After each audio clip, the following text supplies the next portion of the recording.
Dan Jurgens, and if you want to have a good time, keep listening to the Krypton Report. It's a bird, it's a plane, it's Superman! Jason J. Lewis, the voice of Superman on Justice League Action. This is Mark Wade, writer of Superman Birthright, and you're listening to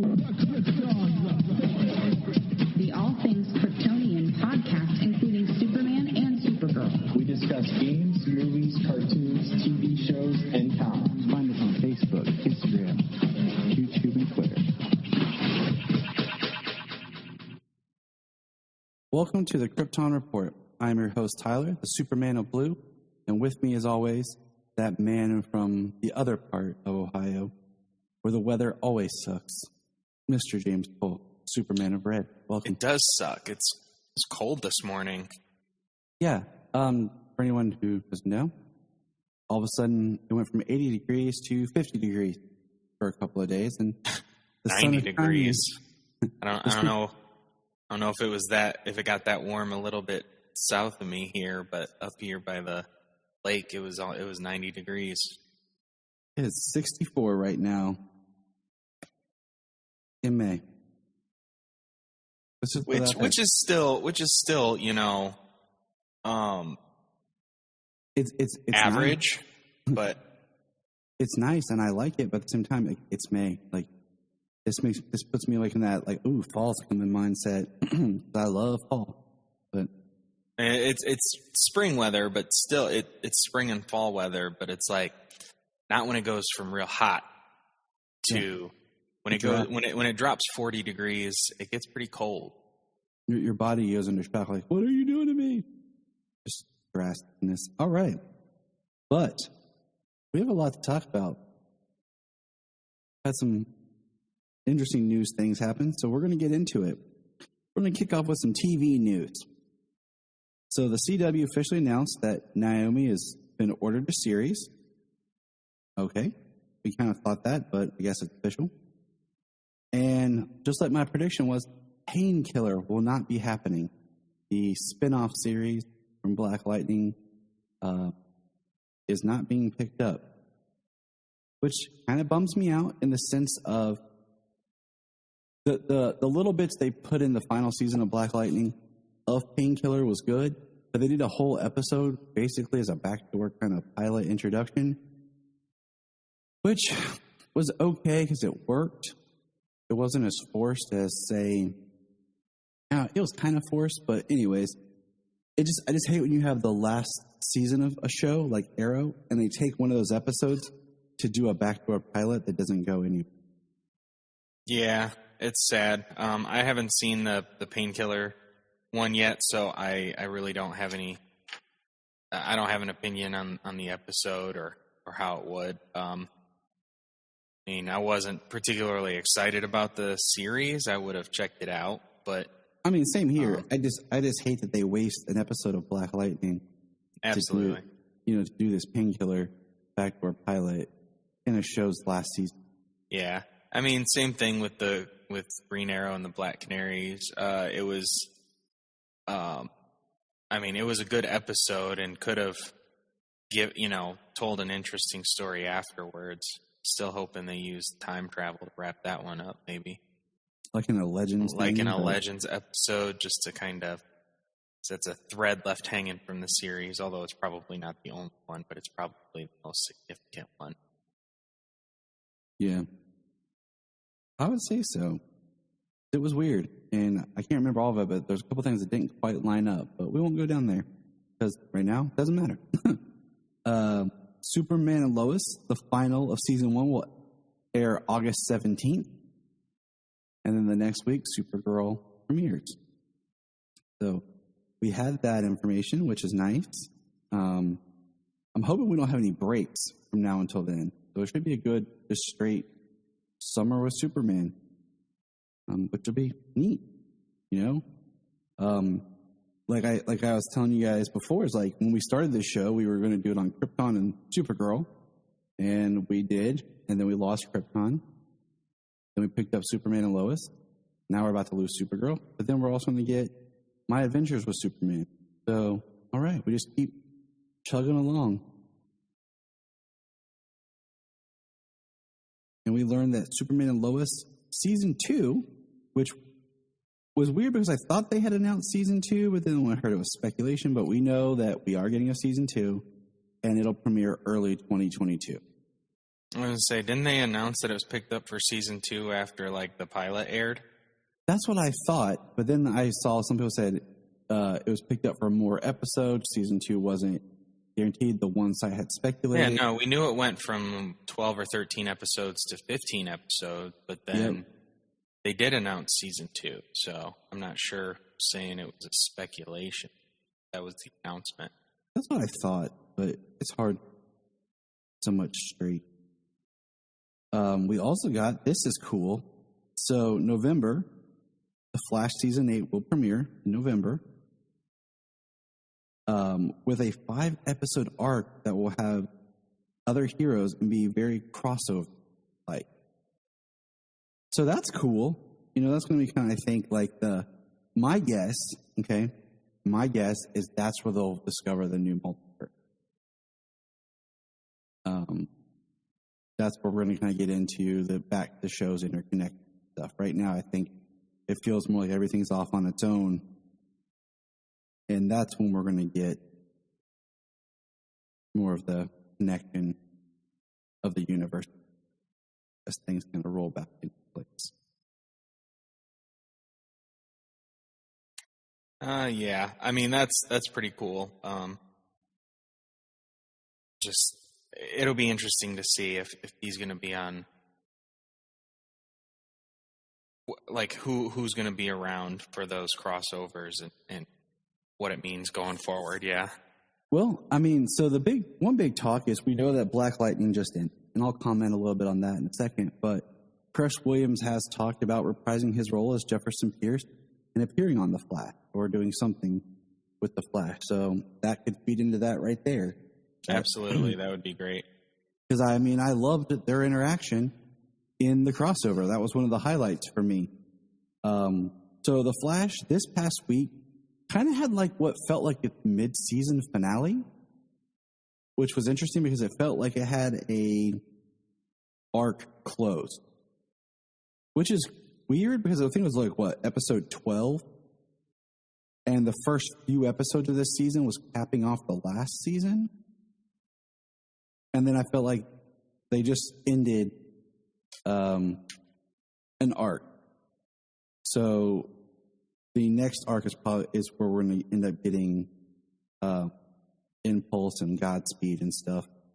So I recommend anybody check out and kind of get caught up on The Flash. I don't want to say it's been horrible, but for some reason that show feels the most COVID restricted. And you just watch it and you can feel what I'm saying. Like, you'll get it. You'll be like, yeah, I feel it. I'm feeling.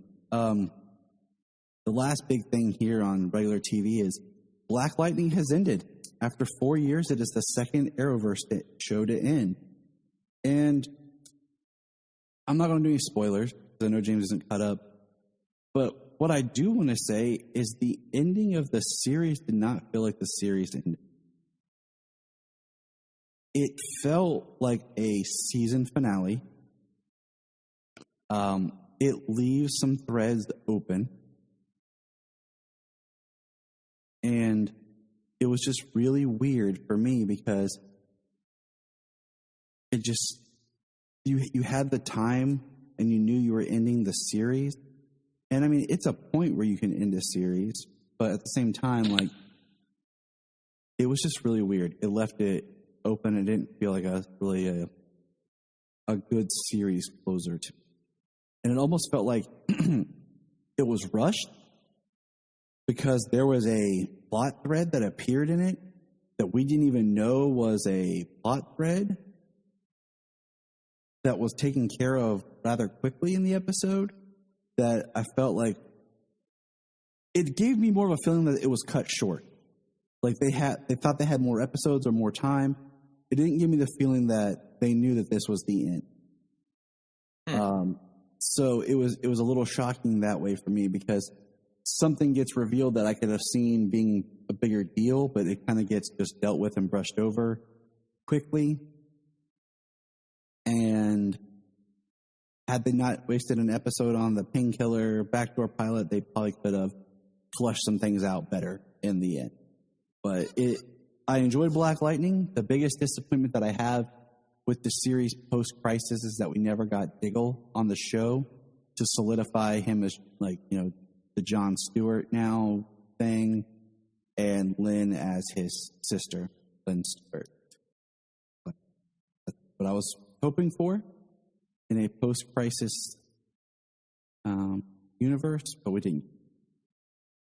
So, HBO Max. Plugging along here, the Green Lantern show has cast Superman and Lois as director Lee Tolan to be the director, I guess, of the pilot or of the series.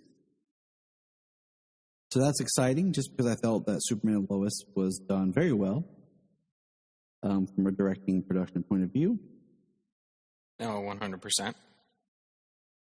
And then I got thinking about this. So we know we're getting a Batgirl movie, and I put this out on Twitter. And my thought was, with the Batgirl movie on HBO Max, do you want it to be option 1 or A, in the established DC Universe film series, post-crisis film series, which would tie it to like Birds of Prey? B, do we want to see it as connected to Titans? C, do we want Batgirl to be its own thing? Or D, somehow connected to the Robert Pattinson Batman universe? James, thoughts? I mean, I would probably, unless it was a flashback, because we know that Barbara Gordon in Titans coming up is going to be the commissioner. I think, like, it would be really cool to see it set then. I don't know. I could see it a couple of different ways. If it was set in Pattinson's universe, like, how long, when is she coming in? Like, like the cartoon, The Batman, where she's the first sidekick that that Batman receives, not Robin. I like, think you could go that route. It's one of those things just to kind of sit back and speculate. My one thing is I really don't want it to be its own thing.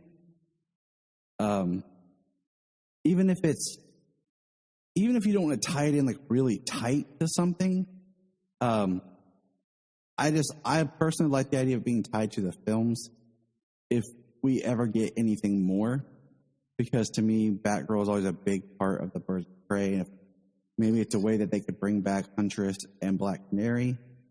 Yeah. I would really like it to be part of the universe as an established continuity. But, as it looks like for the foreseeable future, they just don't care about an established continuity, and they just want movies with these characters. And that's rough, because you can do a continuity that's connected, but it's not super forced. It's not everybody, like, everything's super tight. Yeah, it's not like because you have Batgirl, you have to have Supergirl team up with Batgirl at any point to have, your Girls' Night Out episode, like the animated series. Like we so many of us fans have seen it. This is just coming from comics, not general audience, but each corner of the universe, each corner of a world, like, everybody is dealing with their own thing. Just because they're superheroes doesn't mean that they're an exclusive club and they only talk and hang out with each other and see each other on a constant basis. I know, right? Like me and you, who live 2.5 hours apart, like, we see each other a couple of times a year. Yeah, we make an effort. Exactly. It's not exactly that everybody lives their own lives. So, these crime fighters are fighting things localized to them, and they're not going to be seeing each other on a constant basis. This universe, everything can be tied together, but everything doesn't always have to be referenced and inserted in every movie just to be like, oh yeah, see that person's over there. Exactly. And then let's move over to movies. Now, this was a movie that nobody knew that was happening at all. We have Teen Titans Go, see Space Jam, the animated movie, coming to digital in July. And I just saw that like, what? For real? Okay. Like, all right. I will check it out because the Teen Titans Go movies have been good. Yeah, me and my kids like them. It's really fun to have fun with your kids watching Teen Titans Go. So, I mean, it's definitely, like I said, it comes out July on digital. I don't know if there will be a physical release from some of the things I had read, but it's going to air sometime on Cartoon Network, I think it was, before it hits the digital release. And then I know, like, tonight, I think, is the Teen Titans Go DC Superhero Girls thing. Like, team up episode. Oh, crap. I gotta look ahead on that in my TV section and see if I can't set a reminder for that. So, yeah, that'll be fun. And I will try to find that once after it airs. But, yeah, so Teen Titans Go, somehow the property that just doesn't disappear or go away. But well, because they go everywhere. They go to the movies. They go see Space Jam. They go through the multiverse, fight themselves. I mean, that was epic. Part of it is the show has no bounds. Like it's not really like the continuity. Everything is so loose that you're just like, okay. Oh yeah, everything's completely fluid. Like I think the skit that we just recently saw of the Jokers, where they all did a different version of the Joker, I think they made Robin Leto just for that reason alone, because Robin is the one who is like the most self-conscious in the show, and he's the one who gets like picked on the most and things like that. So just because that's his character, I think that's why they made him Leto to begin with, and why they smacked him for being Leto and stuff. Yeah. Like, I don't think it was necessarily like trying to trash on Leto per se. I mean, it could easily be seen that way. I just think that they brought him in and used Robin to be him for that reason alone. Because of his divisive take on the character. So we have a new Teen Titans movie, and awesome, that's gonna be cool. And then in comic news, we're gonna get a Pennyworth comic book series, an official tied to the series, tied to the show. I just don't know. We haven't heard if the show's been picked up for a third season. Season 2 ended recently. We did know there was talks of trying to get it on HBO Max. So I don't know if this comic book series is supposed to do the third season arc or be after the series or what. But that's supposed to come out in August, as is something else in August. James, tell the good listeners what comes out in August. Is it the do both of them come out? Yep. Hold on, I'm bringing back up the page. Okay, so you just got both of them on there. Wasn't sure. But Superman 78 and Batman 89 comics. And we saw the cover art for and the Batman 89 cover art is awesome. Really awesome. It's the same suit, but it has the Billy D. Williams Harvey Dent kind of shadowed in the background. And that's exciting. Like I was telling, and it's written by the guy who wrote the script for Batman 89. And I wonder if it'll have any of the beats or themes or whatever was going to be in his Batman 2. If the listeners don't know, was it Sam Hamm, right? Yeah. I Sam believe, yes. Wrote a sequel, and Tim Burton didn't like it, and then went the route of doing that turn. So I'm curious if it will be Sam Hamm writing his script into a comic, or if it's a different continuum. I'll have to look up that story. But that's all the news we got. Kind of a little telling how we're way more excited to see Batman 89 return to that universe than Superman 78. Well, the Superman 78, it looks good. I mean, rest his soul, Tom Mankiewicz is Pat. So having the original author for Batman 89 makes me excited, if that makes sense. Right. If it was Tom Mankiewicz writing the comic, I would be really excited. But it's not. And from what I understand is this is supposed to take place after Superman 2. And Superman 3 and 4 aren't happening. That's my understanding. Because we see the Gene Hackman Lex and everything on the cover. So, which I say I hope that they make Lex Luthor more interesting in the comic than he was portrayed in the movies. Hackman did good and everything, but he was never my favorite part.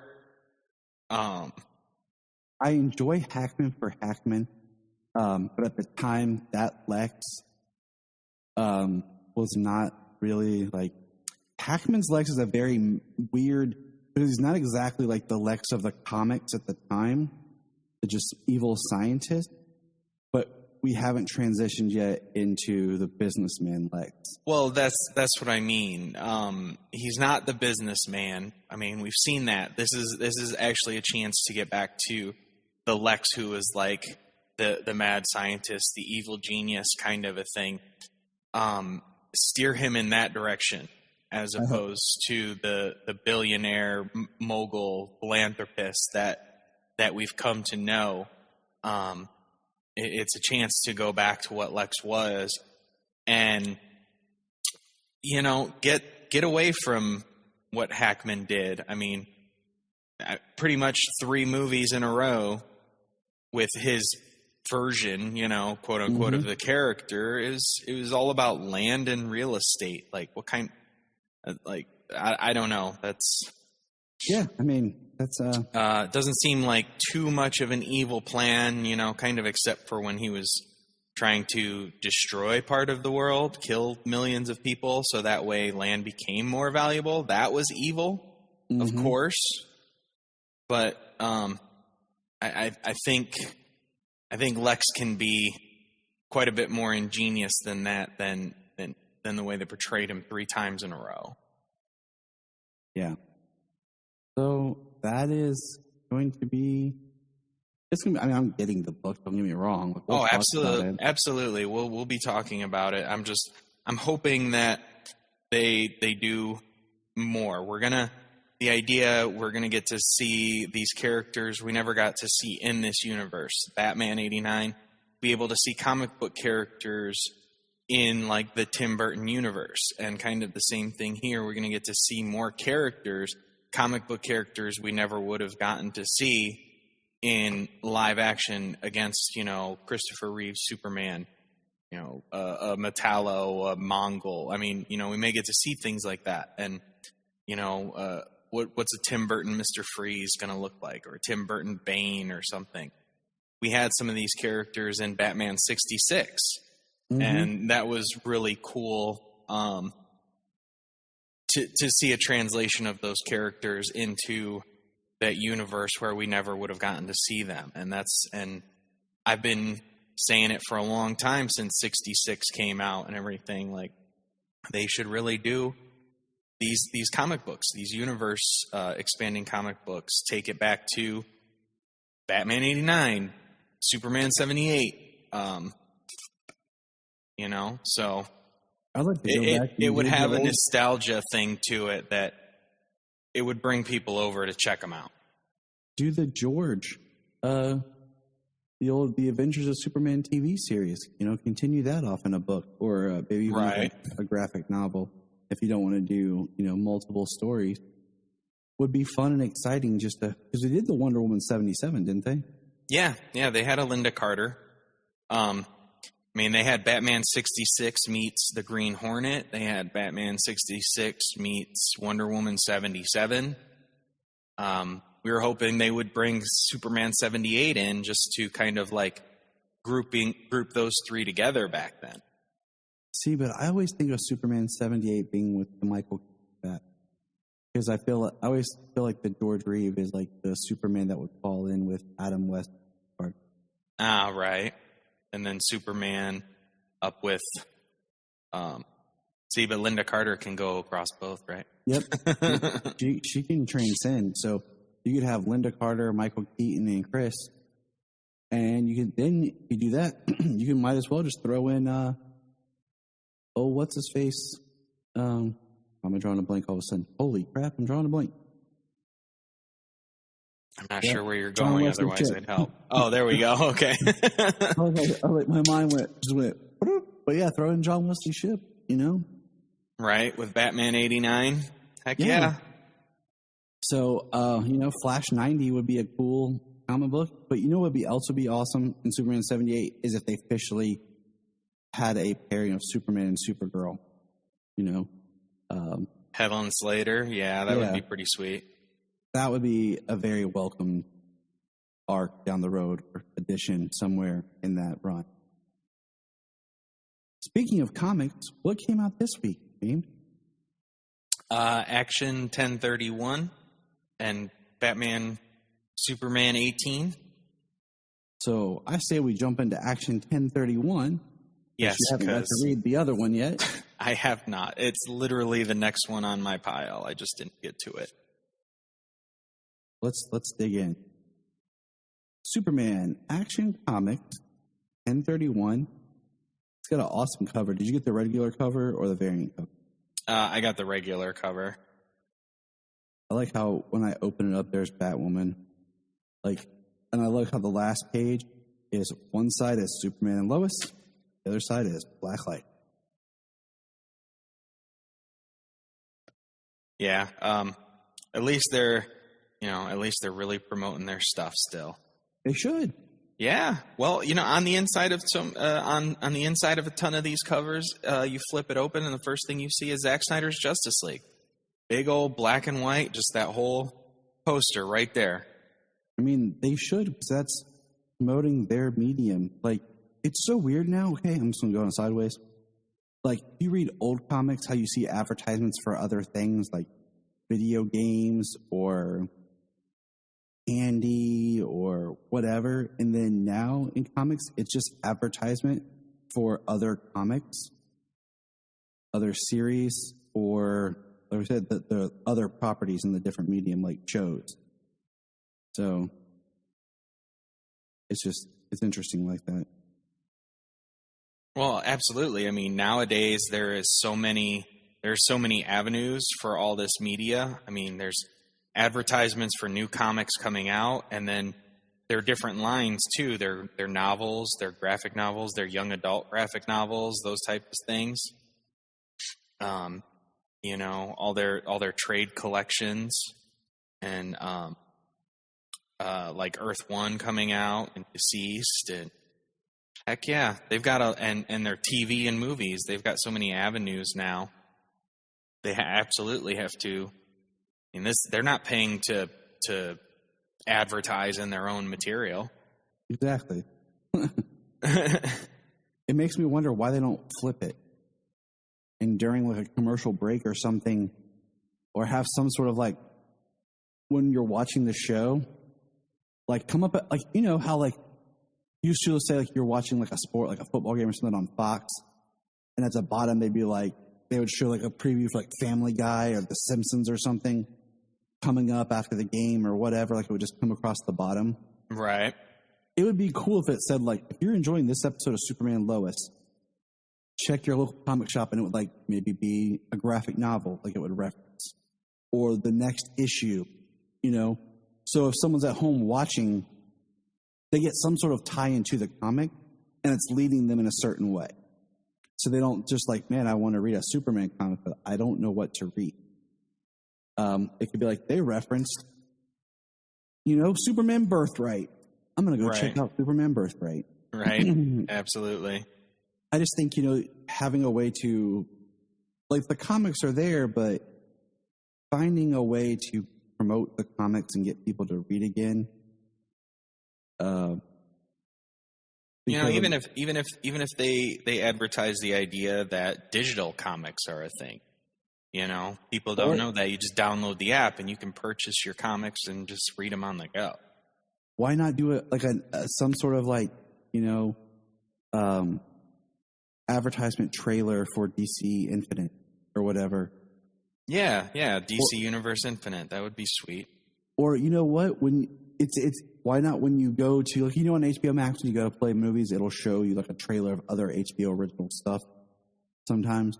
Yeah, right before you start. I mean, it gives you the option to skip and whatnot, but it gives you a trailer of something new that's coming out, something new that was just released. Why not right before you go to play a DC property? It shows a trailer for DC Infinite, you know, so that we get that a little bit more cross promotion of DC products. If you're going to really we need to bring readership back. And I think with this generation, digital might be just the best way to go. I mean, I love my brick and mortar store. I love being able to hold these books. But it might be to keep the medium alive and everything be the best way to go. So let's get into Action 1031. James, you want to kind of take us through?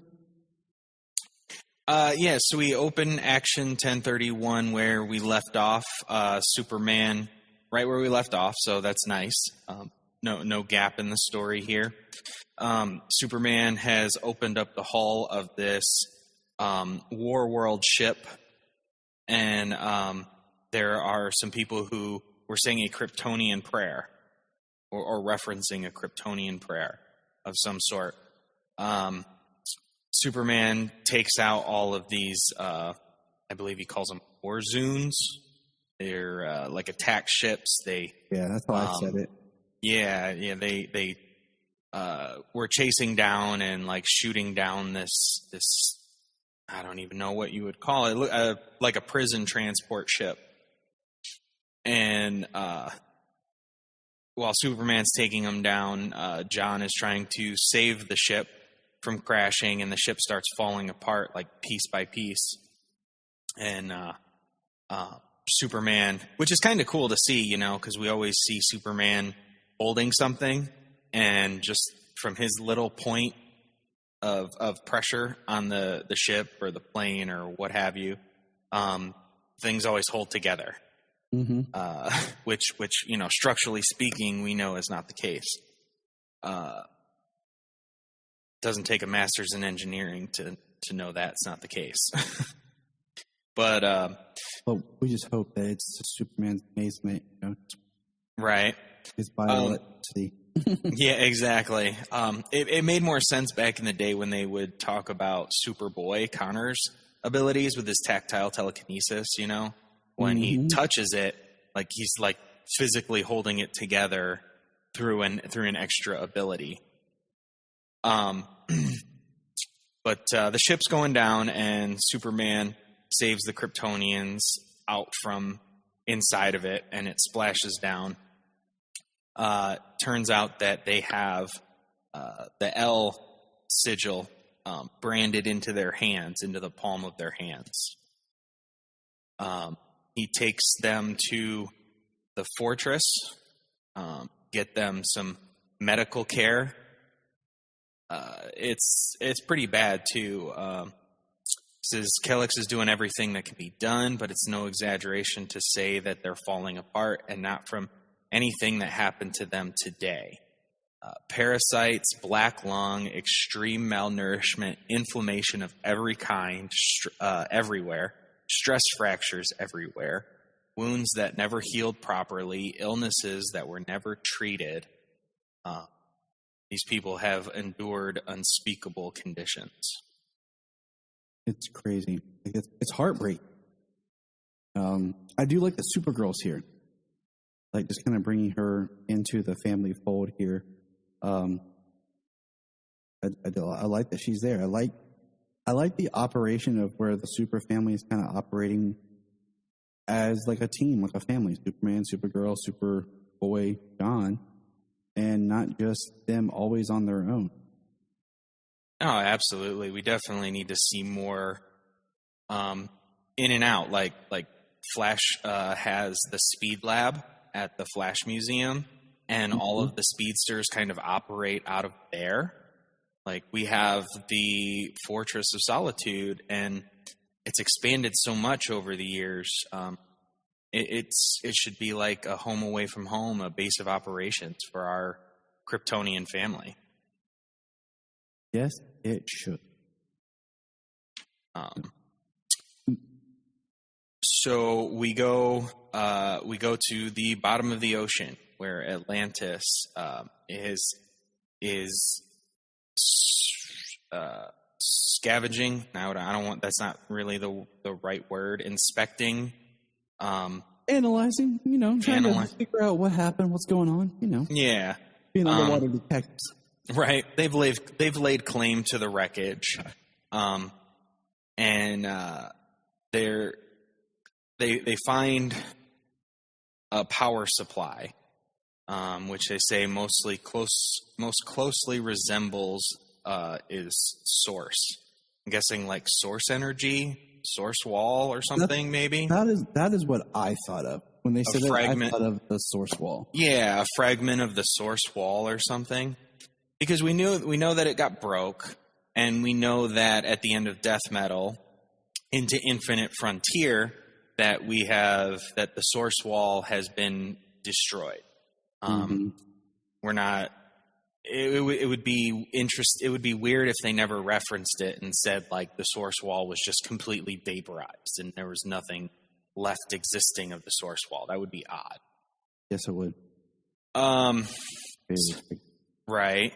I think it would make for interesting storytelling. Like, Warworld, this Mongol conqueror going from world to world out in space, like, for them not to come across fragments of the source wall and not use it to their advantage, that would be odd.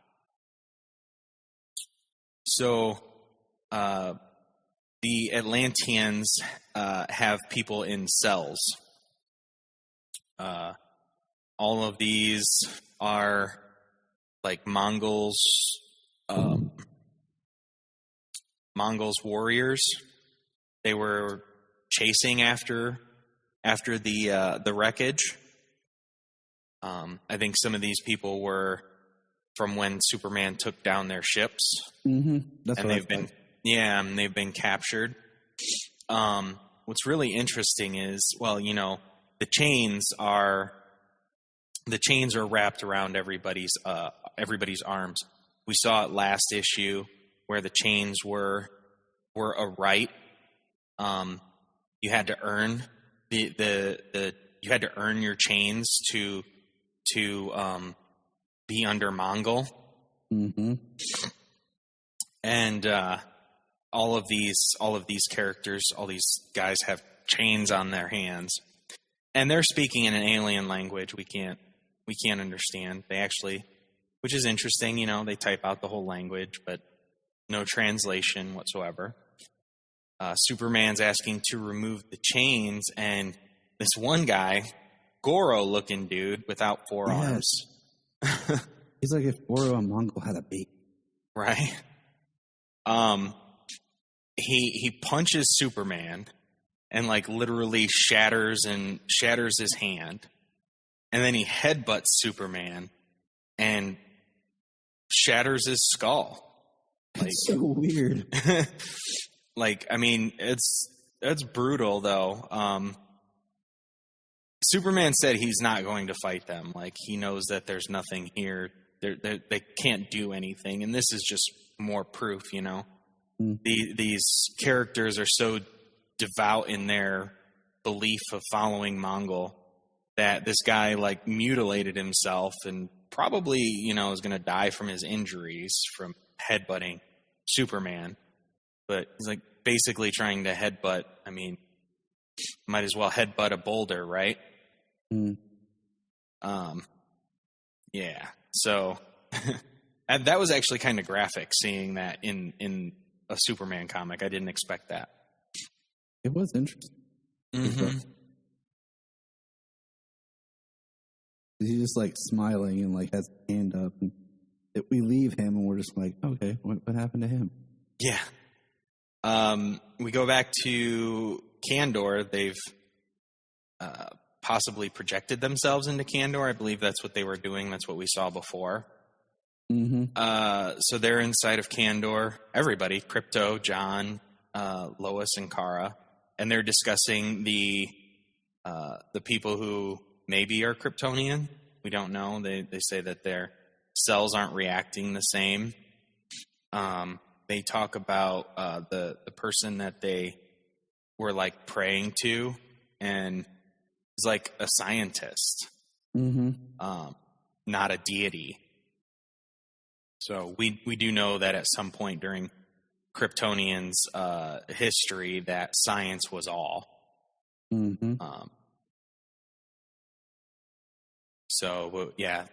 have John. We know John from the last issue is concerned about the Kryptonians who showed up shortly after the breaches, because then that's like the last time Superman was recorded in history from when he was in the future with the Legion. So he's really worried about his dad disappearing right now, and you can see that it's playing into how he's reacting here. I don't trust them, and this is not going to end the way you think. So. I like that John's kind of this. He's not against it, but he's on the fence. Like, he has his sense of something's off. I like it. And then I like that Lois he said that nobody's spoken this language thousands of years, and he has a theory. Yeah. I mean, we don't get anything after that from Lois's theory on this. But, going through this issue, like, not a whole lot of stuff happens, but it's dealt with and it's written very well. Well, we see the one prisoner wake up and destroy Kellex. Yes, that is that's the next scene here is the end. And then we see her crying, and we see like a flashback of Mongol. Well, she wakes up and she's not wearing her chains, and she freaks out, and she goes to get her chains and wraps them around her arm, and she smashes Kellex. Exactly. And then we see what Mongol is doing to people. And what is he doing, James? He's branding them with Superman's shield. And he's saying that you are the reason your kind suffer. You choose to wear the mark of my enemy. It is not my hand that burns, it is yours. Yeah, we know that this Mongol, because it's like a generational thing, each generation is just another conqueror and like survival of the fittest. Well, this Mongol is a little more different. He's like a cultist leader. The mark of the chains, like this branding Superman sigil on them to kind of like Superman is the cause of your pain, to like turn him as the enemy in their eyes. It's heavy. Yeah, definitely. Have you, real quick, before we just continue discussing this, have you listened to Philip Kennedy Johnson? That's right. That's the full name, right? Interview on the Aspiring Kryptonian podcast? Not yet. I am trying to get caught up. Yeah, definitely get into listening to that because he talks a little bit about his run and everything. Obviously, that's like the big thing here on that interview. But he gets to talk a little bit about his Superman run and he's going to continue on Action, but he's going to continue on Action when Tom Taylor picks up the Superman book next month or July. It's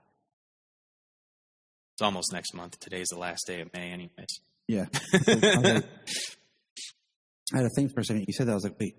But yeah, today is the last day of May. Cool. I will check that. I'm behind on everything. It's been a lot.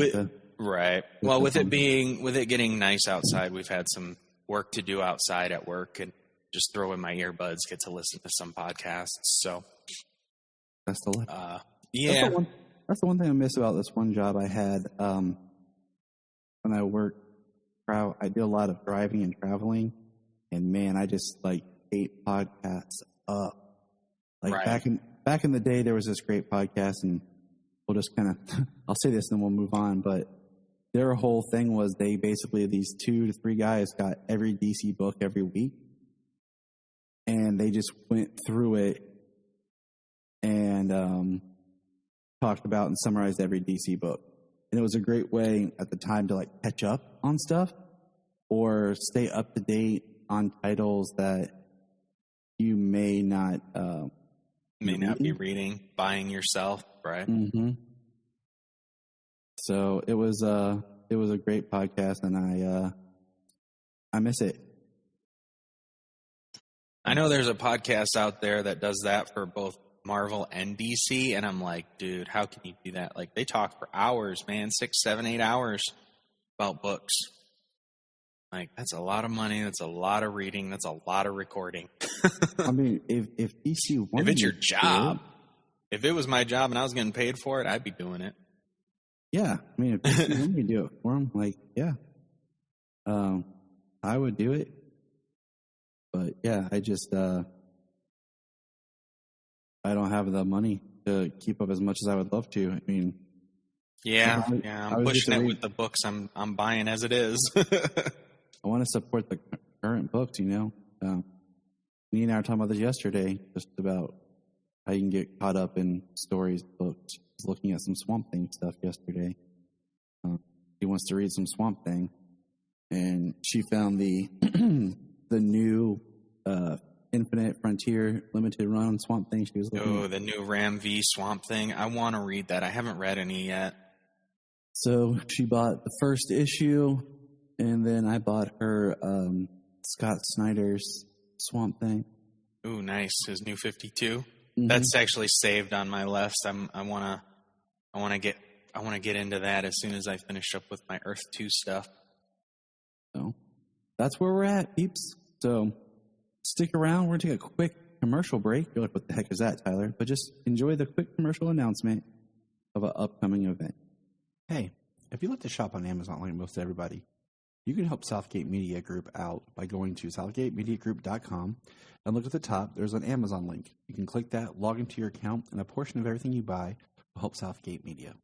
It's cheap, it's easy, and you're just doing the same thing that you would do anyways. And if you're looking for any other Superman-based podcast, please check out our friends over at the Aspiring Kryptonian podcast, the Last Sons of Krypton podcast, as well as my new favorite, Digging for Kryptonite.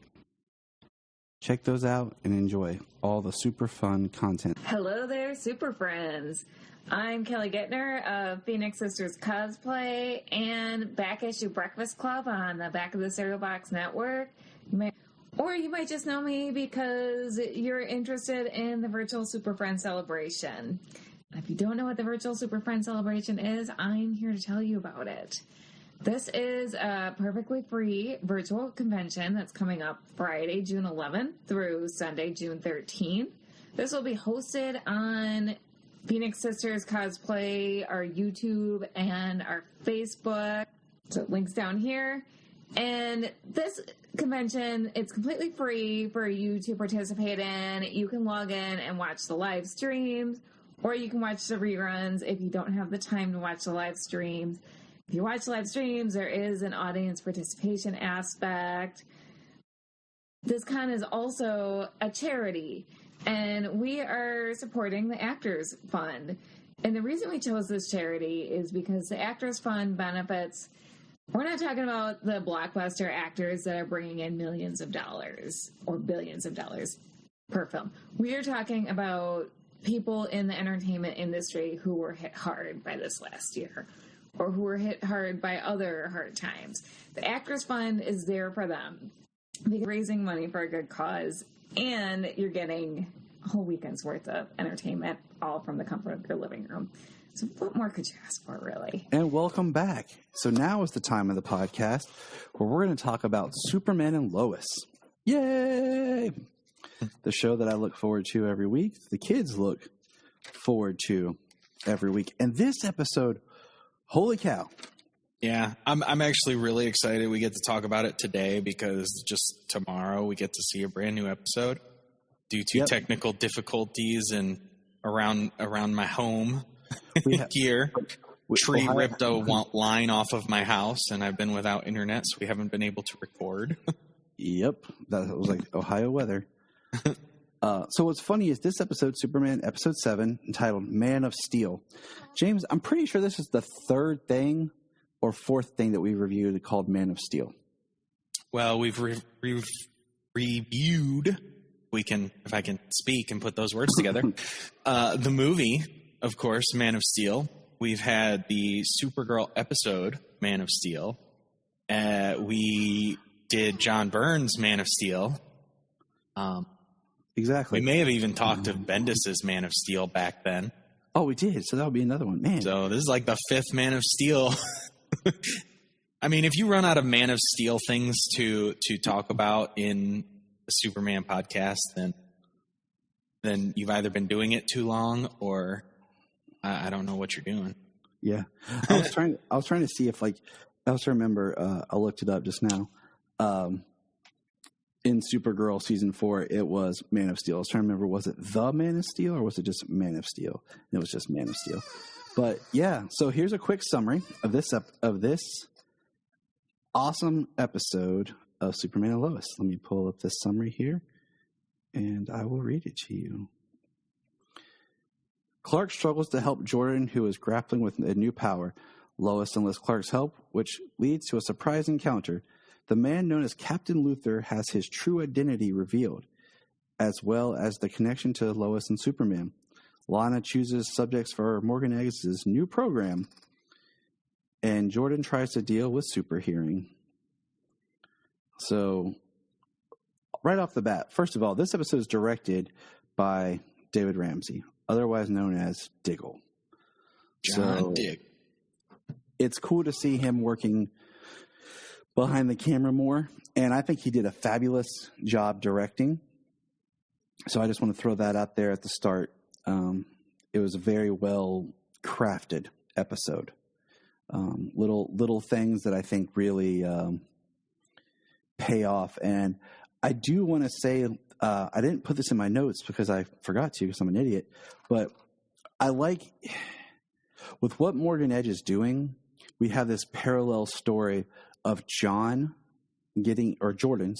switching over from the comics, of Jordan getting powers through a natural means, and then the people who are getting powers from Morgan Edge who are being, like, force given them. So we have these two sections developing powers different ways. Yeah, I mean, you bring that up. We got Morgan Edge talking to Leslie how she's the only one who has not experienced side effects, who hasn't died, who's accepted the powers completely. Mm-hmm. And there's got to be some sort of underlying reason for that. So I don't know what yet. I haven't figured it out. But the episode starts right away with Clark flying into the fortress, and And I like how this fortress is kind of like a cave. It's more like the fortress cave of solitude. Like it's very rustic and rough and natural looking. Yeah. But he busts in, and we get an awesome shot of Clark, just the speed that he is flying. And he puts Jordan on the scanner, and basically, kind of like we speculated, it's just his super hearing's kicking in. And he has to figure out how to deal with his hearing. Thanks, AI from the Fortress. Right. I mean, it was more like he was having a seizure last time, and I mean, Right. maybe so, but and that's what I thought we were going with, like something where like maybe his powers were giving him problems, you know, or being beaten on like he was by Tag caused his powers to rupture. You know, yeah, or kick in too soon or something. I don't know. You know, we'll jump over to the other side real quick. Because recently I got some really awesome sunglasses that I've wanted. They're replicas. They're not the original. High quality replicas of the Cyclops glasses from the X-Men movies. You know, in the X-Men comics, Scott Summers, Cyclops, had an accident when he was a kid where he hit his head, damaging the part of his brain that would have helped him control his optic blast. That's why he always had to wear the glasses or the visor, because he couldn't control it. And I kind of thought maybe that's where we were going here with Jordan, where maybe he was injured and he's having seizures because of something that happened with that battle with Tag. But guess not. We also learned something else, James. I don't know if you caught this, that somehow Jordan has the most powerful sound off headphones in the entire world. Yeah, those were some serious noise canceling headphones. I'm just going to roll with it, but, you know, I was kind of expecting maybe like Clark to be like, hey, I had these designed at the Fortress, or, you know, maybe I got these from Alex or from Star Labs, or, you know, just it would have been an easy way to drop in a line to the world, you know, because Jordan puts those suckers on and like he's not hearing anything to the point that was a kind of funny. I've heard people say this was like funny, and then I've heard people like argue against it, but I thought it was funny that Clark's in there talking and Jordan's not listening. He uses a super breath like blow at Jordan to get his attention. Right. I thought it was funny. Okay. Yeah.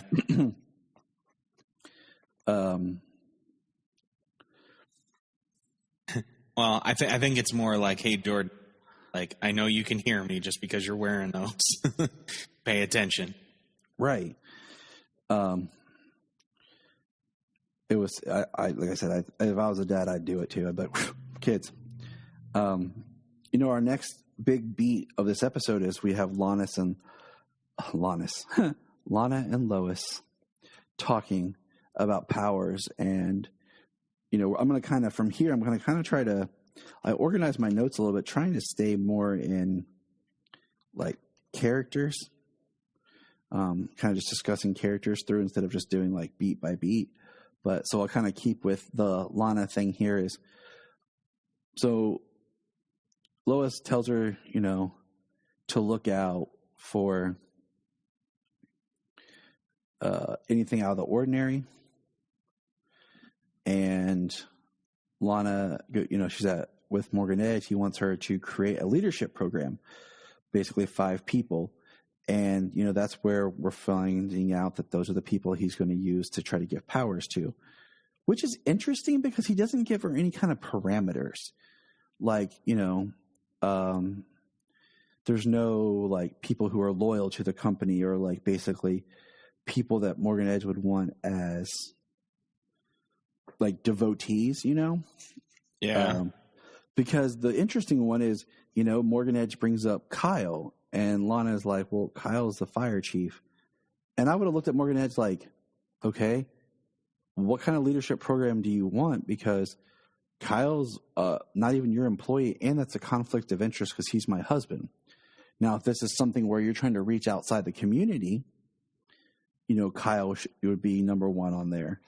And we learned that Kyle's not one that is chosen, but Lana has chosen 4 people, and her friend comes to her and basically, you know, is really plugging herself to get the job. And, Lana's kind of hesitant because Lana knows, the Edge is up to something, but we find out that Morgan Edge picks her as Lana's fifth person to give powers to. And that's pretty much the Lana big part. We have Morgan Edge and Leslie trying to figure out who's after their supply and what to do. And they have some exchanges, and we see Leslie Law in this episode using her super hearing that somehow she's been able to manage while John is struggling with his. All right, so now we'll jump back. Ready? So we have Clark wanting to help, Jordan, and they say, Jordan can't go to school. Clark mentions it took him a couple of weeks to figure out his hearing. And we understand that Jonathan has made no friends at the school. Like, Jonathan's really having a hard time. And I think he's holding it together quite well. I don't think he's getting enough credit for what he's putting up with. Right. I agree.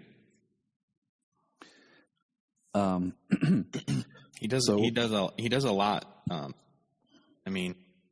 Jordan's the one who's popular, and then he's also the one who has to be taken care of and tiptoed around at home and things like that. So John is sacrificing majorly. And after last week, he got his hand broken, and the football is kind of out the door now. That was his thing. And yeah, he's holding it together. So let's follow them for a moment here. So we get Clark and Jordan try to do an activity where he turns on the water and get Jordan to focus on one sound. Jordan's unable to. He kind of freaks out and puts the headphones on and says, we'll do it later. Later, Jordan tries to do it on his own, focusing on the clock. And he doesn't, but then he's upstairs. He pulls out his phone, looks at a picture of Sarah, and he focuses in on her. Now, meanwhile, while that's going on, John is at school talking to Sarah, and he basically has to tell her kind of, like he says later in the episode about being able to actually kind of tell her the truth, but he says that Jordan's having problems after being jumped by Tag. And he tells her, and she puts it like, okay, that's why he had the bruises. And she's like, well, why didn't you tell me? And, Jordan basically is like, we're friends, but we're kind of not friends. But then they're talking, and, a little bit later, Jordan's at his locker. A girl come by and kind of flirts with Jonathan, sorry. Jonathan's at his locker. Girl flirts with Jonathan. It always confusing because the actor's name is Jordan, like in real life. Right. So, like, sometimes in my mind, I'm like, oh, yeah, I got to flip this back. But, and Sarah shows up and says, she's out of your league, whatever. Jonathan is just talking to her, just being a friend. And, he's trying to say, hey, I'm here if you want to talk to you. Like, you're the only person around here who feels like legitimate, like a real person. Well, meanwhile, Jordan, that's when he keys in, and he gets, like, super jealous and punches the wall because he thinks John is trying to steal his not girlfriend girl. We jump ahead, just following these two for a moment here. But, Jonathan comes home. Jordan confronts him about it and says, well, he's basically like, are you spying on me? Why are you spying on me? I was just talking. John goes off on him. And then Jordan starts to get his headache. John punches the side of the wall to get Jordan to basically have problems, and he leaves. And we'll put a pin on those two right there. Now, we'll back up. All right. Now, Lois. Before we move on, just that point of, are you spying on me? How mad were they both when Clark was spying on them? And then just 4 episodes later, Jordan's doing the same thing. Right. Exactly. And that's what Jonathan's trying to be like, hey, bro, what are you doing? Right. And Lois finds the picture of the real Marcus Bridgewater. He was an older guy. So they basically say, all right, who is this guy? And the stranger, we see him. We know as Captain Luther for now. Yep, I'm going to refer to him as the stranger. It's easier as I go through here. His AI is at 30%, and what we do is he has a flashback where we see that him and Lois are married in Metropolis, and they have a daughter. Daughter named Natasha. Natbug. Yes, they call her Natbug. And we see evil Kryptonians attack the city. And there's 4 of them. So my thought is here, one, this could have been a great place for a Kara cameo, even if they repurposed footage from Elseworlds or something. Could have been just neat to see her, but whatever. Right. And my thought was, okay, are these Kryptonians made by using XK? Because I feel like that's kind of the thing here is the XK was used on his Earth, and that's why he's kind of here, because an army's being built here, just like maybe Morgan Edge did it there too. That's kind of where I'm leaning more so than there being actual other Kryptonians. That's what it seems like, yes.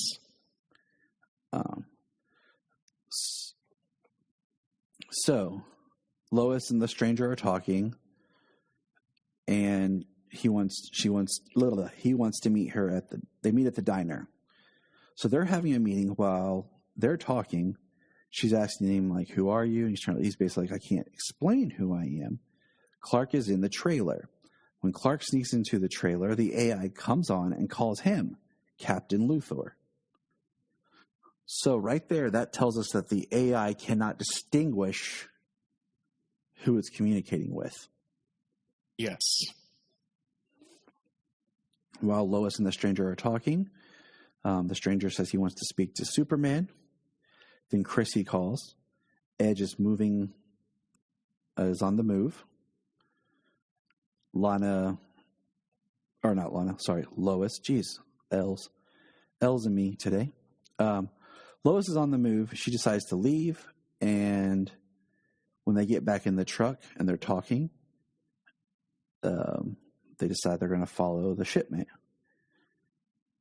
And then I found this funny because the stranger gets back on his ship. The AI tells him that there was an intruder, shows him a picture, and he says, oh, that's just Lois's husband. He's not important.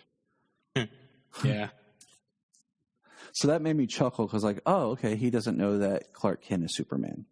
So, cool. Yeah, it still works. It's still working. So they're driving, and this is probably one of the coolest scenes. Clark uses his vision to look ahead. He sees guards. Then he looks farther, and he sees the stranger ready to take down the shipment. So Clark flies out of the truck, turns into Superman. And we had to watch this scene twice because Solomon didn't catch it the first time. But he swoops in, grabs the van full of armed guards, takes them to the desert, drops them off on a rock, and flies back. Mm-hmm. And when he flies back, he gets back into the truck. And he's Clark again. And I was laughing so hard when he just dropped him off. Solomon was like, what? What? So we had to back it up, and we're like, okay, watch the truck, buddy. And then he got it. He's like, oh, that's so cool. So when they get back, we see that the stranger basically has some really cool device that he throws, and it blows the back of the, truck open, and they pull out the little thing of XK. So real quick, James, did you notice something weird when he pulled out the XK? Did I notice something weird? Yeah, Clark didn't react. Oh, he tried to look into it and he couldn't see into it. But when they open it, Clark doesn't react to it. Yeah. There's no adverse reaction. Yeah. So that makes me wonder. something else I'll bring up as we get into it. We get another flashback. This is where we see him and his daughter in her bunker hiding, and Lois is reporting. She's a TV reporter, and she starts talking about kryptonite.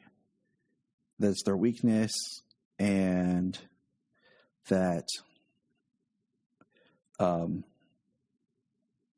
that's how we can kill them. And basically the Superman then kills her. So that sucked. And then we see, so the stranger is going to have a meeting with Superman. Lois and him had talked.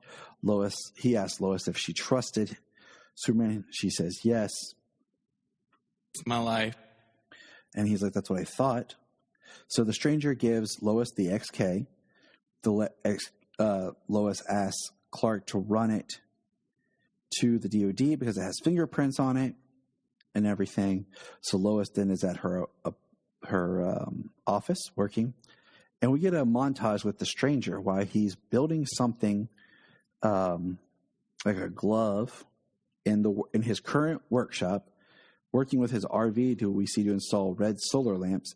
It cuts back to him and his daughter working together building the suit that we saw him with at the beginning. And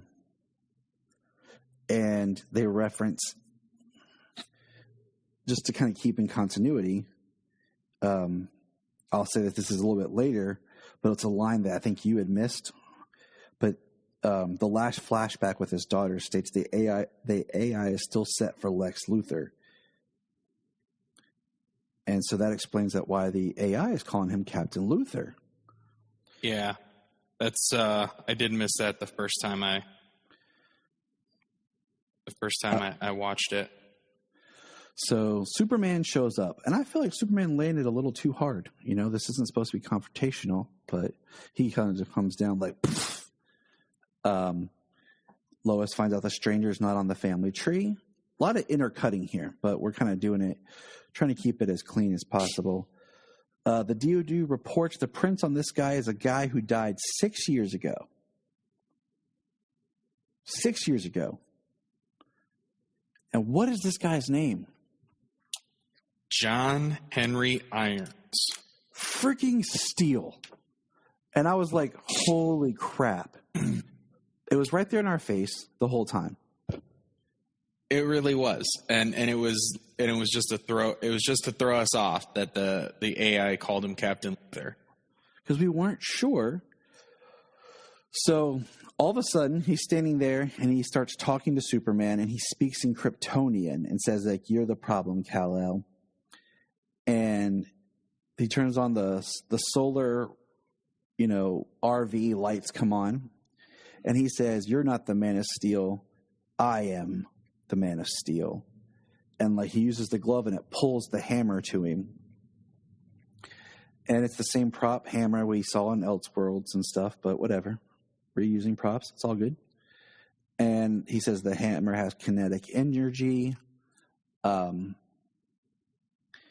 it harnesses kinetic energy, and the more kinetic energy it's allowed to gather, like the distance it travels, things like that, the more powerful the impact is. And boom, he hits Superman. Now, while this is going on, Jonathan and Jordan are at home, and Jordan starts having a breakdown, and Jonathan comes walking, and Jordan basically says, I can hear Daddy's in trouble. They get in the truck. Jonathan's driving. He doesn't know how to drive. But he's basically like, hey, however you picked up me and Sarah today, just do that. Think about, like, whatever you did, do that to find Dad. And he focuses, and they're driving. And thank God, the stranger was set up in Smallville. But they come busting in, and they hit John, Henry Irons, with the truck, and he kind of blocks it if you look like with the hammer a little bit, but it still throws him back. And Clark basically says the lights, and John picks up the hammer and hits out the RV lights. Now, I put here, I'm thinking John has powers, man, because that hammer is heavy, and he's kind of doing it one-handed kind of too, because remember, his other hand is broke.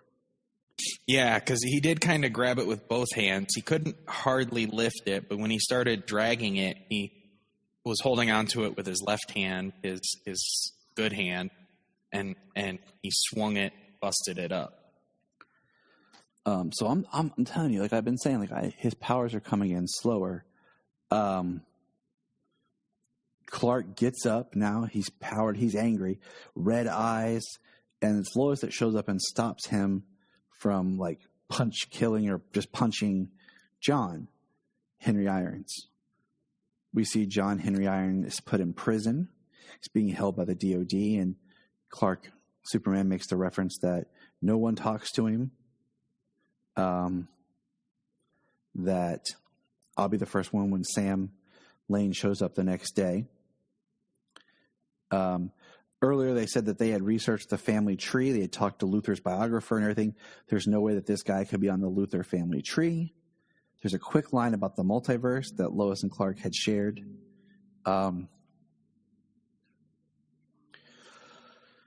They have a discussion that Clark and Lois do about telling the boys everything.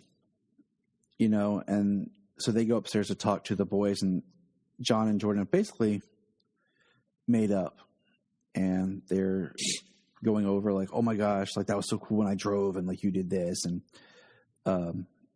Clark kind of gives them a speech, but then thanks them, you know, for what they did. And they ask about who that man was, you know, and they start telling what they know. And that's during this cutaways when we see the scene where it says AI is still set for Lex Luthor, and we haven't finished the hammer. And then John and Nate look together and go, forged in fire, strong as steel. And that brings the episode to a close. It was a great episode. But here are my thoughts. Now, I'll hold mine for a moment. I'll let you go. What are your thoughts? Just kind of, in general, wrapping up thoughts. Speculation. What? Well, I mean, I was stoked to see that we're finally getting Steel. It's kind of awesome. I mean, it's great to have Steel. We've been wanting this character to come into any one of these shows for a while now. It is somewhat, I guess, disappointing that he's a villain, but otherwise they've done a really good job. I like the little twist that they gave us. I mean, you know, just from seeing the promo from next week, I mean, it's going to be interesting to learn more about what happened on his Earth, what made him this way, and want to destroy Superman, because we know that Superman inspired, like, Steel was the best one at heart. When he had Superman's heart and his honor when he was created after Superman died at the hand of Doomsday. Okay, right. And that's where I put, like, my first thought is it's kind of the opposite of the John Henry Irons story that we know. Because, like you said, in our knowledge of John Henry Irons, he was the one that Superman saved. And, you know, after Superman died, he inspired John Henry, and he was like the epitome of what Superman set out to do. I put that the fact that we haven't got the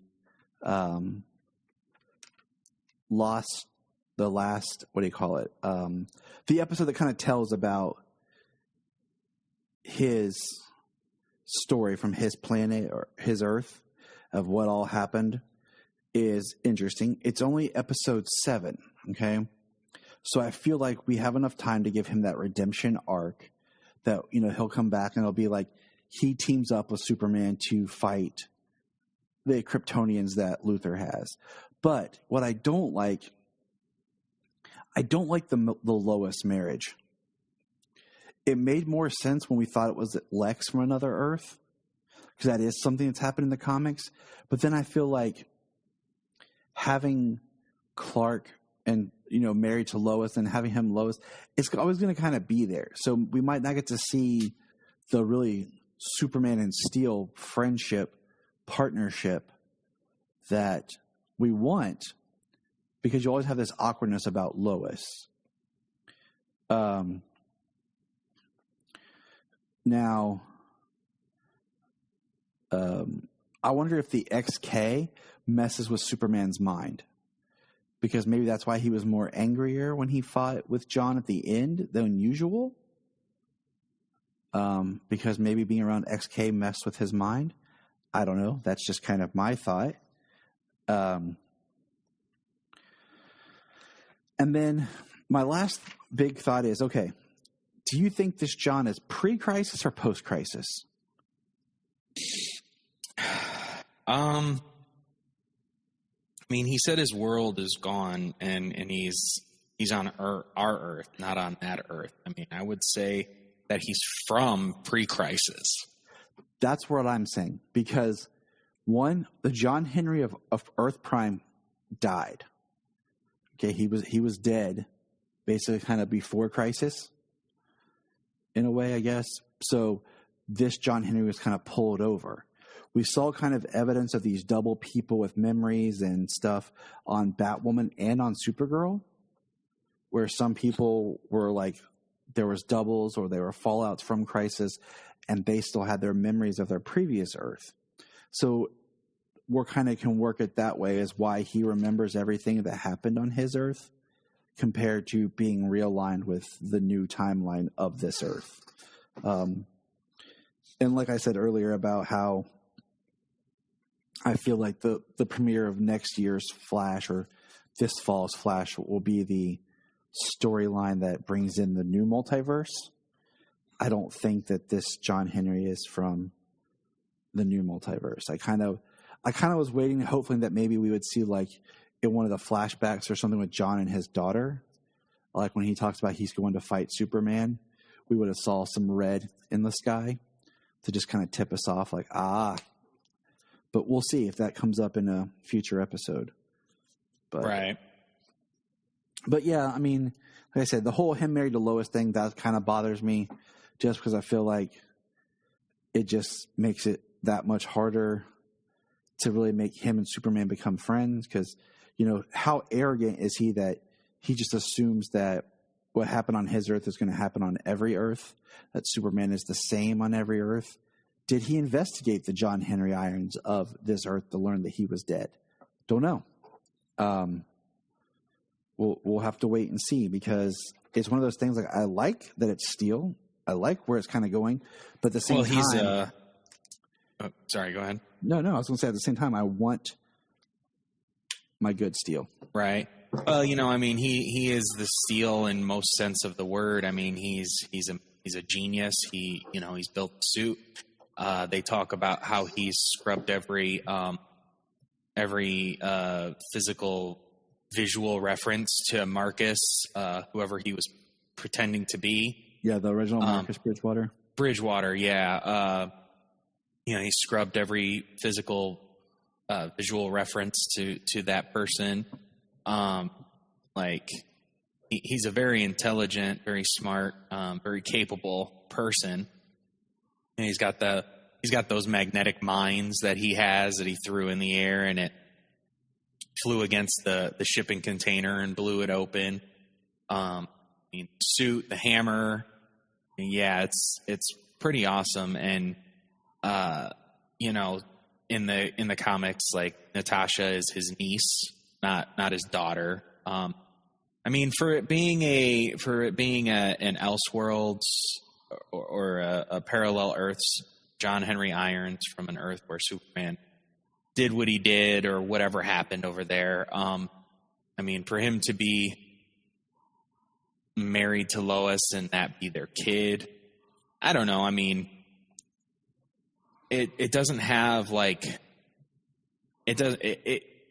it just has more of an impact for him being the way he is, as opposed to just being a soldier fighting against Superman.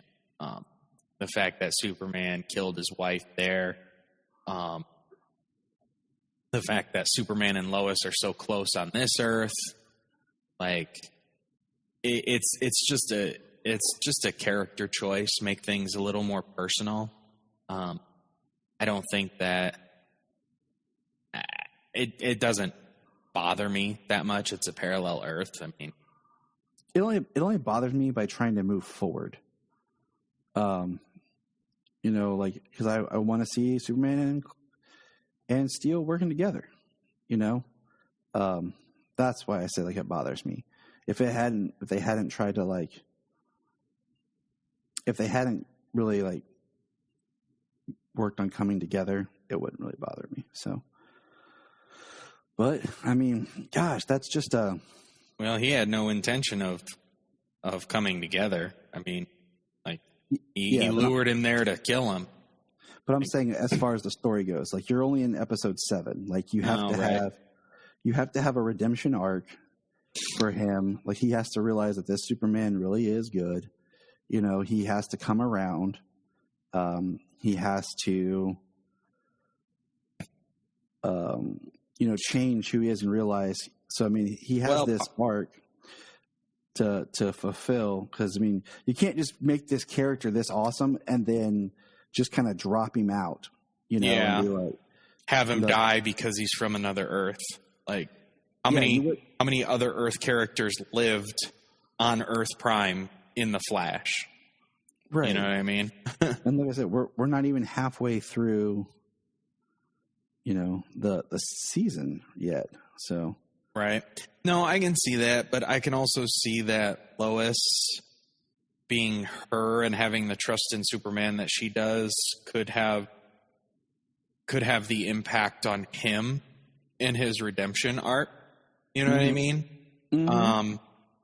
I mean, just the fact that he cares about her and learns to trust this Lois, and this Lois trusts Superman. Maybe that has some kind of impact. Just maybe. That's about all I got. It's got to, like, you know what I'm saying? Like, yeah. Otherwise, why would they have been there? So that's just my thing, is like, I want to see just him and it all kind of work out, you know, like I want to see Superman with Steel saving the day. But that's all I got right now. Anything else you want to add or think right now, or we're going to head on out of here and go about our lovely day and get ready for tomorrow's episode? Yeah, definitely. It was great. I thought it was a really good episode.